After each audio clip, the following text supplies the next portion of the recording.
Pessoal, vocês viram na aula anterior, que eu denominei de aula 1, que a equação característica do sistema, ou seja, B de S igual a 1 mais G de S vezes H de S, deu suporte, e deu muito suporte para a ideia do Nyquist. E vocês viram que no final da aula 1, cada ponto do contorno de Nyquist, cada ponto daquela semicircunferência de raio infinito, deveria ser substituído em B de S para testar se o B de S iria dar zero ou não. Se um valor de S extraído do contorno de Nyquist, que é aquela semicircunferência de raio infinito, substituído em B de S, resultar em zero, significa que aquele ponto é um polo, é uma raiz da equação B de S, então é um polo de malha fechada do sistema.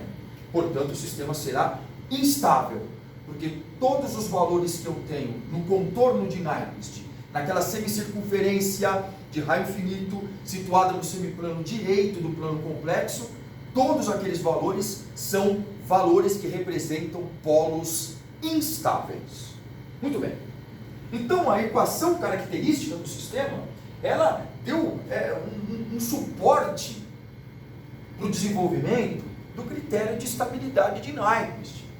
Então, vale a pena, nesse momento, eu abrir um parênteses para a gente descobrir quem, entre aspas, é B de S, de fato. Genericamente, B de S é o denominador da FTMF, ou seja, 1 mais G vezes H, 1 mais G de S vezes H de S. Mas vamos fazer uma suposição aqui. Suponha que nós temos esse sistema. Esse sistema aqui é um sistema em malha fechada, com realimentação, feedback negativo. Set point, valor desejado, R de S, saída, C de S. No ramo de avanço, eu tenho G de S, no ramo de realimentação, eu tenho a função de transferência H de S. Vamos fazer uma imposição. Suponha que G de S seja um numerador em função do S de Laplace, N1 de S sobre D1 de S, e H de S, N2 de S sobre D2 de S. Vale a pena aqui eu fazer uma recordação para vocês.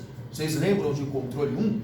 Quando você se depara com uma função de transferência, as raízes do polinômio do numerador são chamadas de zeros. As raízes do polinômio do denominador são chamadas de polos. Então as raízes de N1 são zeros de G de S. Raízes de D1, polos de G de S. De forma análoga você faz o mesmo raciocínio para H de S. Bom, desse diagrama eu vou extrair 3 equações. Somente 3. A primeira equação que eu vou extrair desse diagrama, que é a configuração básica de um sistema de controle. A primeira equação é a função de transferência em malha fechada. Vocês sabem de servo 1, foi deduzido matematicamente que uma configuração desse tipo, realimentação negativa, produz uma função de transferência dada por esta fórmula: G de S sobre 1 mais G de S vezes H de S. Então, G sobre 1 mais GH é a FTMF desse sistema. Esta é a função de transferência em malha fechada desse sistema. Supondo que G seja N1 sobre D1 e H N2 sobre D2, substituindo em P de S, você vai encontrar esta função de transferência em malha fechada. Só fazer algumas continhas básicas. Qualquer aluno do ensino fundamental faria. Agora veja, essa é a primeira equação que eu extraí daquele diagrama, vou chamar de equação 1. Segunda equação que eu tiro do mesmo diagrama, a função de transferência em malha aberta. O que é a função de transferência em malha aberta? Bom, vamos abrir a malha aqui?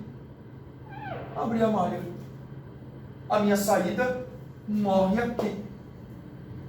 ela não é realimentada, ela para aqui.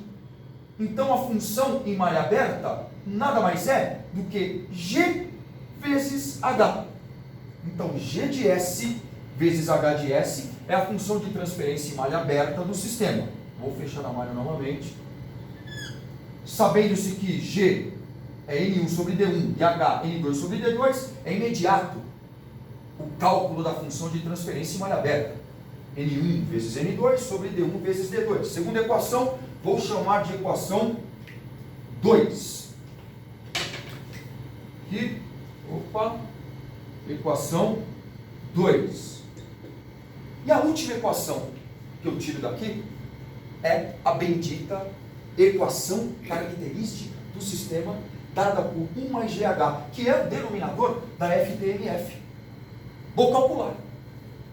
B de S é 1 mais GH, substituindo G de S, que é N1 sobre D1, e H de S, que é N2 de S sobre D2 de S. Nessa equação característica, eu vou obter a terceira e última equação, que é a equação característica do sistema, dada por este B de S.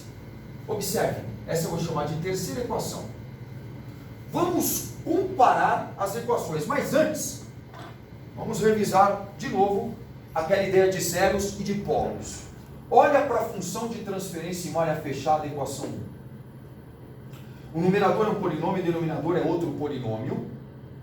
Na equação 2, numerador é um polinômio, o denominador é outro polinômio, e idem para a equação 3. Na equação 1, as raízes desse numerador N1 de S vezes D2 de S são chamadas de zeros de malha fechada.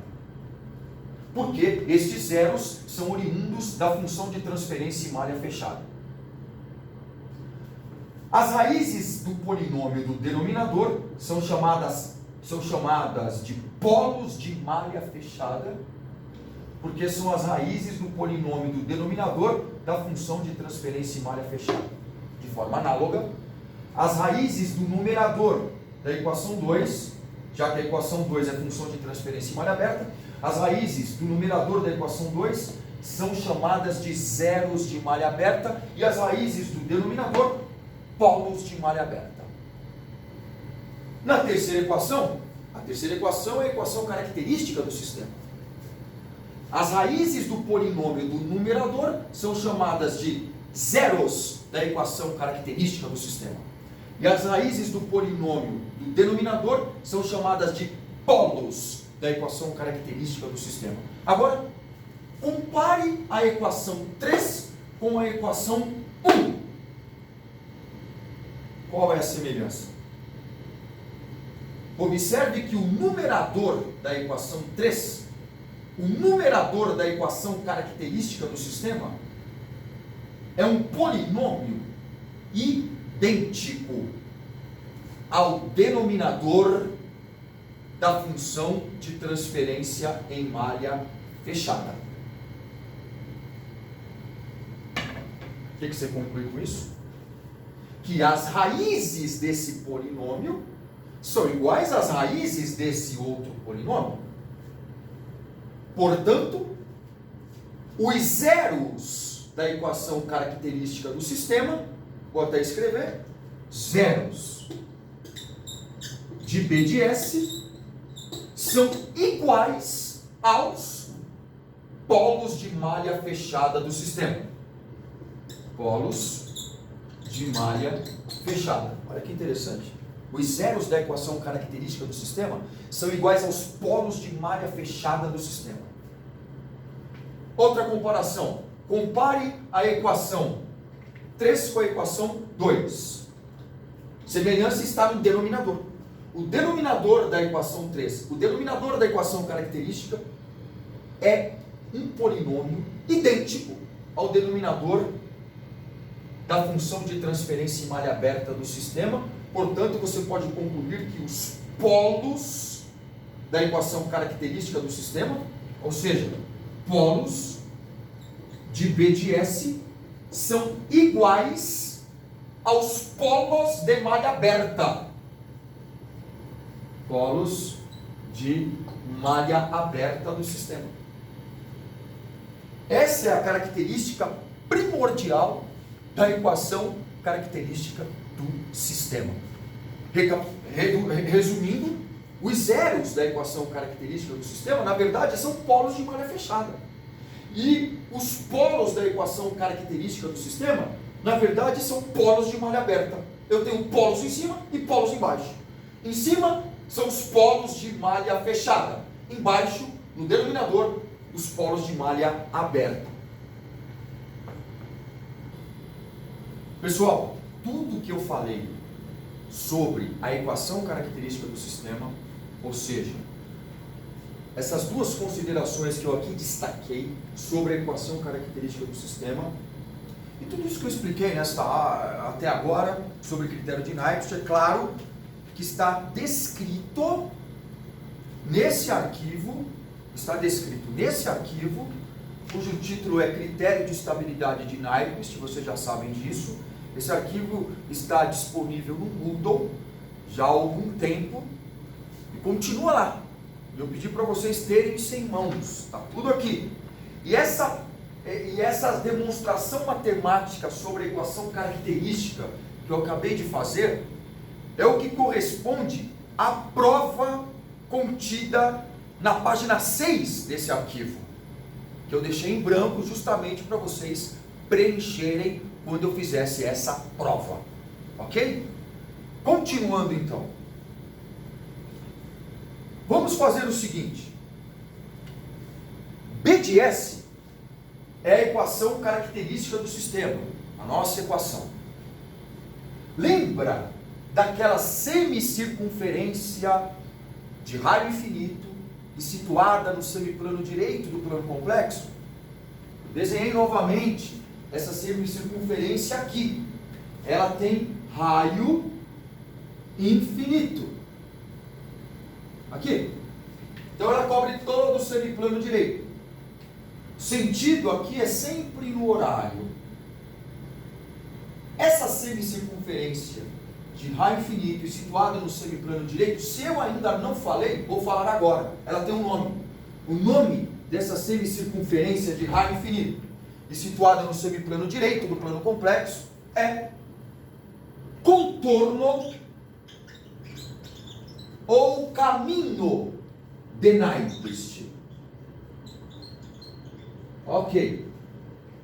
Veja, a ideia de Nyquist, desde o princípio, é mapear este contorno através da equação B de S igual a 1 mais G de S vezes H de S.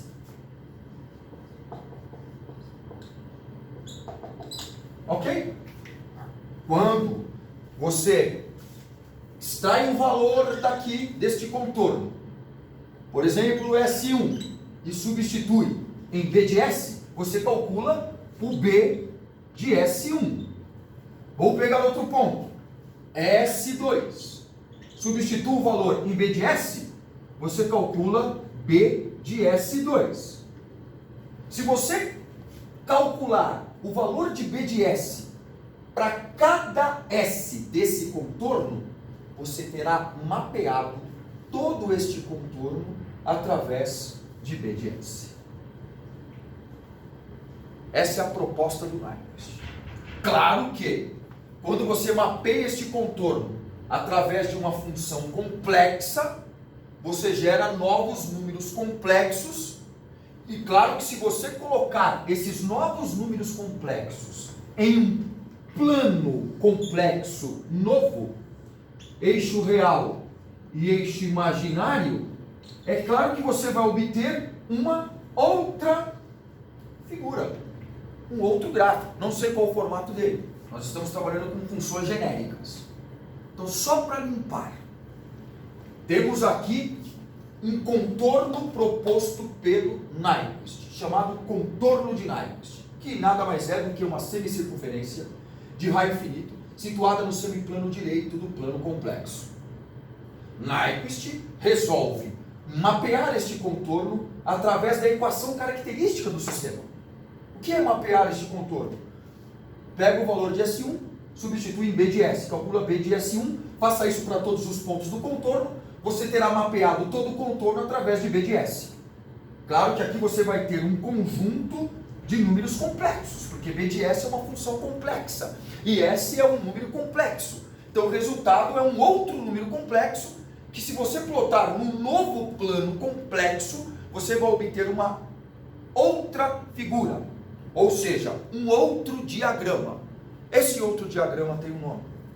Esse outro diagrama é chamado de diagrama de Nyquist.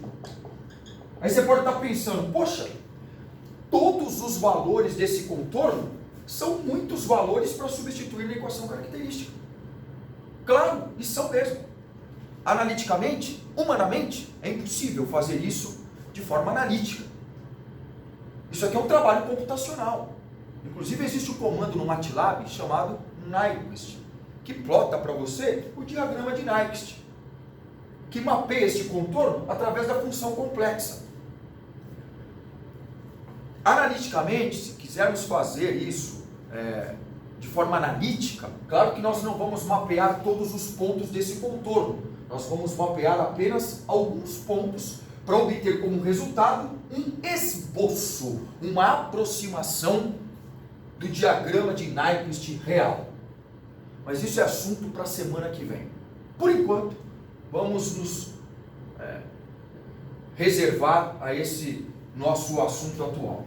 Muito bem, entendidos, eu acredito que vocês devem ter entendido isso, não tem o menor problema. Só que você deve estar pensando, como que Nyquist definiu o critério? Muito simples. Nyquist, após mapear este contorno por ele proposto, através da equação característica B de S, claro que ele obteve um novo diagrama, chamado diagrama de Nyquist. A ideia foi se basear num princípio chamado princípio do argumento. O princípio do argumento de Cauchy diz que, isso está escrito no arquivo que eu disponibilizei no Moodle, o princípio do argumento diz que, se o contorno que está sendo mapeado através de uma função complexa envolver z zeros da função ou p polos da função, o contorno resultante vai envolver a origem z vezes ou p vezes. Vou deixar isso mais claro um pouquinho, deixe-me apagar aqui rapidamente, um minuto só, um minuto, aqui, vamos lá. O que diz o princípio do argumento? O que diz o princípio do argumento? O princípio de argumento de Cauchy diz que, se eu mapear este contorno através de uma função complexa, se este contorno que está sendo mapeado envolver z zeros dessa função, o contorno resultante, o diagrama resultante, que é o diagrama de Nyquist, vai envolver a origem z vezes. Vocês viram aqui que B de S tem zeros e tem polos. Então, por exemplo, eu poderia escrever B de S dessa forma aqui, ó, igual S mais Z1, S mais Z2, sobre S mais P1, porque B de S também tem polos, vezes S mais P2. Então, nesse caso hipotético, a minha equação característica B de S tem dois zeros, Z1, Z2, e dois polos P1 e P2. Suponha você que, por acaso, dentro desse contorno, eu tenha um zero de B de S. Quando eu mapear este contorno através de B de S, o contorno resultante vai envolver a origem uma vez no sentido horário. Por outro lado, se ao invés de este contorno envolver um zero de B de S, se ele envolver, por exemplo, um polo de B de S, o contorno resultante vai envolver a origem uma vez no sentido anti-horário.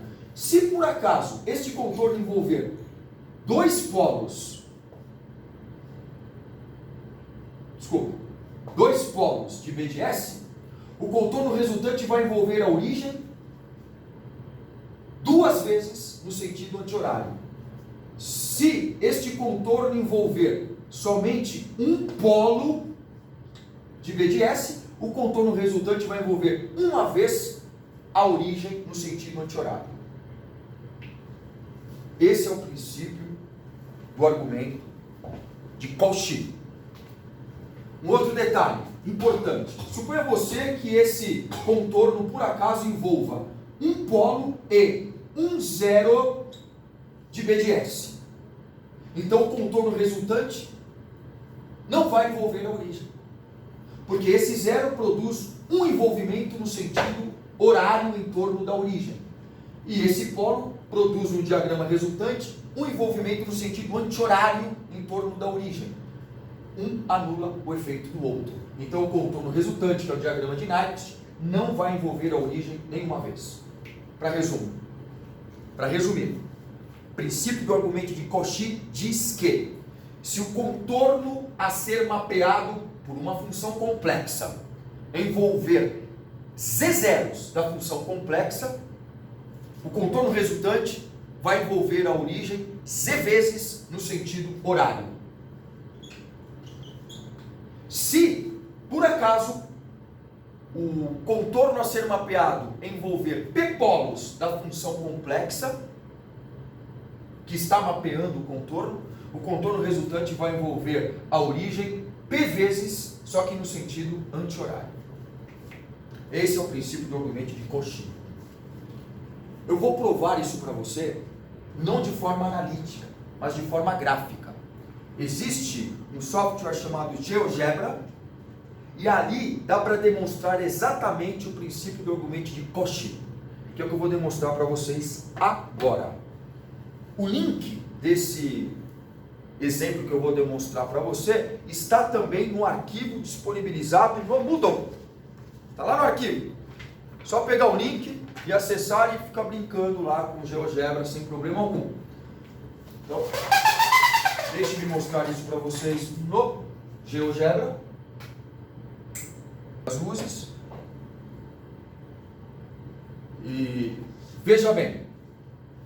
Um minutinho, não coloquei a tela. Bom, pessoal, aqui é o GeoGebra e aqui eu tenho uma demonstração do princípio do argumento de Cauchy.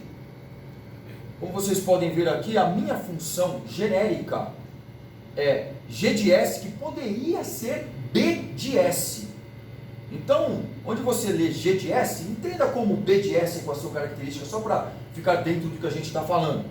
Então, G de S é igual a S menos E1 vezes S menos E2 vezes S menos E3 sobre S menos P1, S menos P2, S menos P3. Bom, eu quero dizer para vocês que, primeiro, a função está escrita de forma equivocada. Esse arquivo eu peguei do YouTube, está pronto. Na verdade, aqui deveria ser S mais E1, S mais E2, S mais E3, visto que Z1, Z2 e Z3, aqui ó, Z1, Z2 e Z3 estão no semiplano esquerdo. E aqui deveria ser S mais P1, S mais P2, S mais P3, porque P1, P2 e P3 estão também no semiplano esquerdo. Aqui está P1, aqui está P2 e aqui está P3. Perfeito? Muito bem. Lembra que eu falei? Eu estou agora mapeando este contorno que está em vermelho através dessa função. Claro que o contorno resultante é um outro diagrama que vai ser exposto desse lado aqui em amarelo. Nesse momento, vocês podem ver que dentro desse contorno que eu estou mapeando através dessa função, aqui dentro não tem nem um zero e nem um polo da função. P1, P2, P3, os três polos fora do contorno que eu estou mapeando. Z1, Z2 e Z3 também fora do contorno que eu estou mapeando. Vou dar um start aqui. O contorno resultante, então, não vai envolver a origem. Não vai envolver a origem. Agora eu vou provocar uma situação aqui, que eu vou forçar este contorno envolver o zero Z1 de G de S. Portanto, o contorno resultante pelo princípio do argumento de Cauchy vai envolver a origem. Vamos ver? Olha só o contorno resultante envolvendo a origem no sentido horário. Agora eu vou forçar este mesmo contorno envolver apenas o polo P1. O contorno resultante vai envolver a origem, só que no sentido anti-horário. Olha que maravilha. Agora eu vou fazer este contorno envolver um zero e um polo de G de S, Z1 e Z2, respectivamente. O contorno resultante passa a não envolver a origem, porque o efeito de um zero anula o efeito do outro polo em termos de envolvimento do diagrama resultante. Esse é o princípio do argumento de Cauchy. O que você conclui então, pessoal? O que você conclui? Olha só. Agora, nesse momento, o diagrama está envolvendo Z1, um zero e dois polos da função G de S, P1 e P3. O contorno resultante vai envolver a origem, só que no sentido anti-horário, porque eu tenho mais polos do que zeros dentro desse contorno. Esse é o princípio do argumento de Cauchy.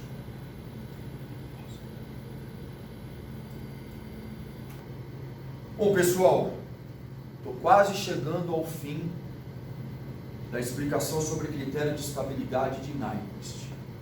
Então, só para recapitular, nós temos 3 itens importantíssimos.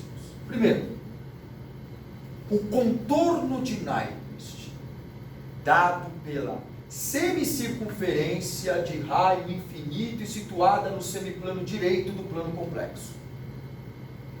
Outro ponto interessante é a equação característica do sistema, B de S. E o outro é o princípio do argumento de Cauchy. Lembra do princípio do argumento de Cauchy? Se um contorno a ser mapeado envolver Z zeros da função que o está mapeando, o contorno resultante vai envolver a origem Z vezes no sentido horário. Se o contorno a ser mapeado envolver P polos da função que o está mapeando, o contorno resultante vai envolver a origem P vezes no sentido anti-horário, sendo que cada zero e cada polo, em termos de envolvimento do diagrama resultante em torno da origem, um anula o efeito do outro, em termos de envolvimento em torno da origem. Muito bem. Então, para finalizar, eu coloquei aqui uma situação hipotética em que eu quero mapear este contorno, chamado contorno de Nyquist, através dessa equação característica B de S. Como vocês podem observar, os 3 zeros de B de S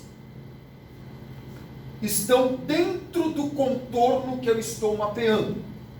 E apenas um polo de B de S está dentro do contorno que eu estou mapeando.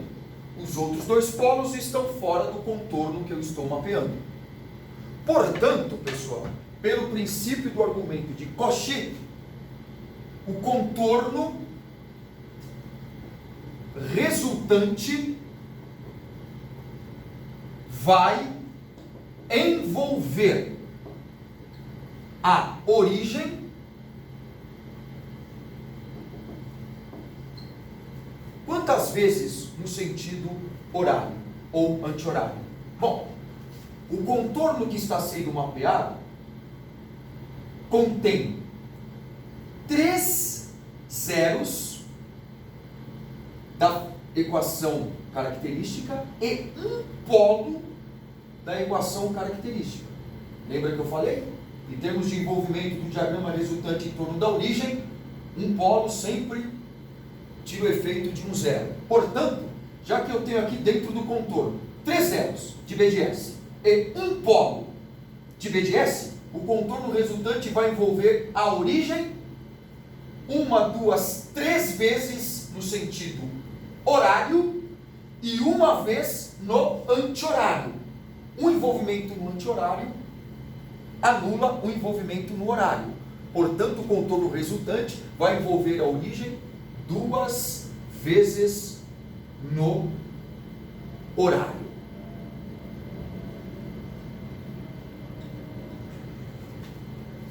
Ok?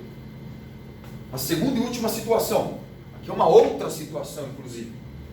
Neste outro caso, a equação característica, que é uma outra equação característica de um outro sistema hipotético, também tem 3 zeros e 3 polos, e por algum motivo, eu forcei aqui, este contorno de Nyquist, que agora vai ser mapeado através dessa nova equação característica, dentro desse contorno eu tenho 2 zeros e um polo da equação característica do sistema. Portanto, o diagrama resultante vai envolver a origem 2 vezes, por causa dos 2 zeros aqui dentro, no sentido horário, e uma vez no anti-horário. Portanto, o contorno resultante vai envolver a origem uma vez no no horário também, porque eu tenho mais zeros do que polos, dentro do contorno que eu estou mapeando, no horário. E assim vai. Portanto, eu posso, de uma forma realística, generalizar estes resultados. Então, eu posso escrever o seguinte, ó. Portanto, o contorno resultante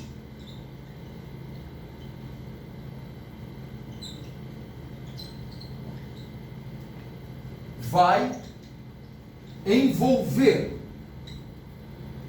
a origem N vezes. Percebeu a conta que nós fizemos? No primeiro caso, o contorno resultante vai envolver a origem 2 vezes no horário. Por que 2 vezes? 3 zeros dentro do contorno, menos um polo dentro do contorno, 3 menos 1, 2 vezes no sentido horário, porque eu tenho mais zeros do que polos. Nesse outro caso, o contorno que eu estou mapeando envolve 2 zeros e um polo da equação característica. Portanto, o contorno resultante vai envolver quantidade de zeros, 2 zeros, menos a quantidade de polos, um polo, dentro do contorno. Eu vou dizer, depois eu vou escrever. Significa que o diagrama resultante vai envolver a origem Z vezes menos P vezes. Z vezes menos P vezes. Então eu posso afirmar que o diagrama resultante vai envolver a origem Z vezes menos P vezes. E o que seria Z vezes? Z vezes seria a quantidade de zeros de BDS que está dentro do contorno de Nyquist. E P vezes a quantidade de polos de BDS que está dentro do contorno de Nyquist. Bom, pessoal, então generalizando o que eu acabei de te mostrar, a gente pode escrever a seguinte equação. O número de vezes que o diagrama resultante envolve a origem, que eu chamo agora de N maiúsculo, é igual ao número de zeros de BDS dentro do contorno de Nyquist, que agora eu chamo de Z, menos o número de polos de BDS dentro do contorno de Nyquist, que agora eu chamo de P.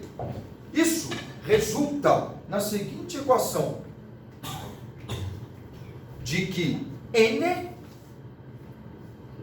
é igual a Z menos P.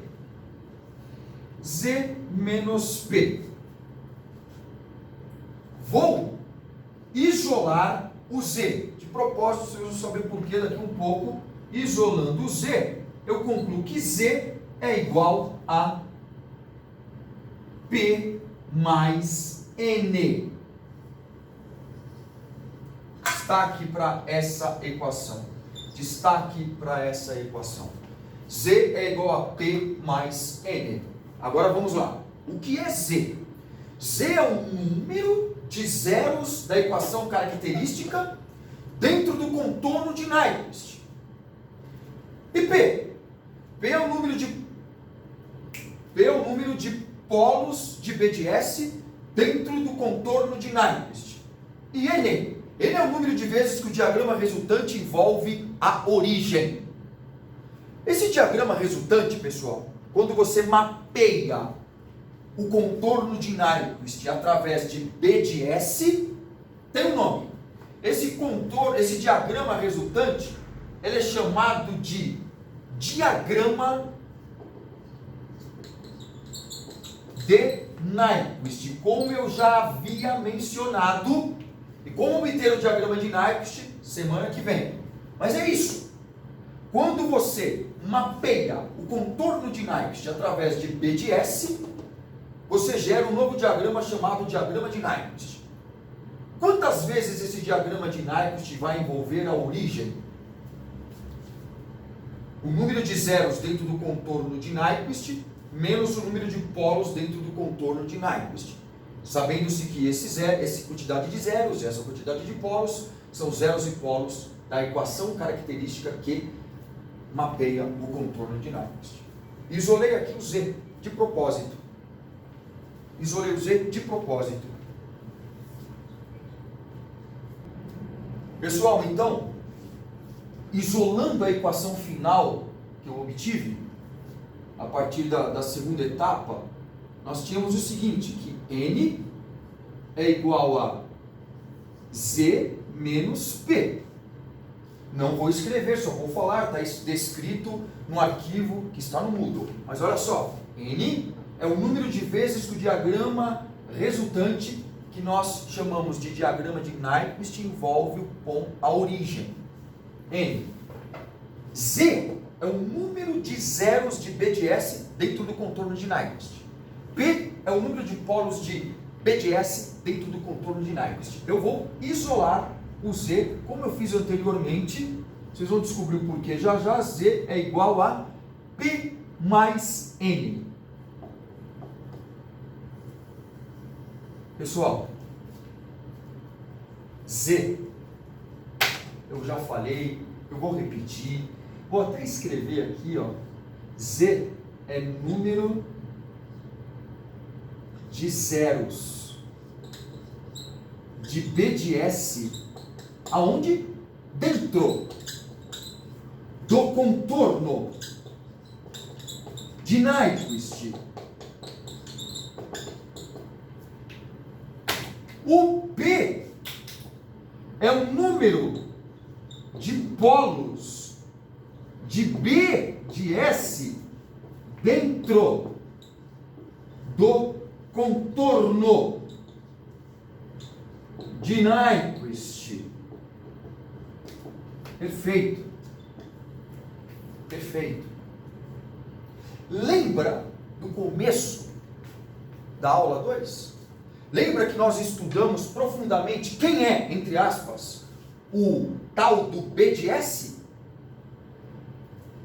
Eu provei matematicamente que os zeros de B de S são iguais aos polos de malha fechada do sistema. Só para você lembrar, zeros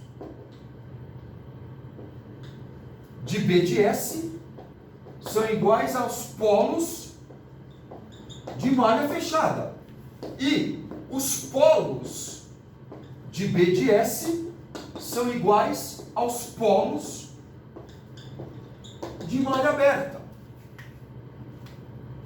Portanto, se eu tiver algum zero de B de S dentro do contorno de Nyquist, visto que o contorno de Nyquist se situa no semiplano direito do plano complexo, significa que eu vou ter polos de malha fechada no semiplano direito. Isto configurará instabilidade. Portanto, pelo Nyquist, para eu ter estabilidade, é necessário que o Z seja igual a zero. Este é o critério de estabilidade de Nyquist. Na próxima aula, a gente continua com exercícios. Até semana que vem.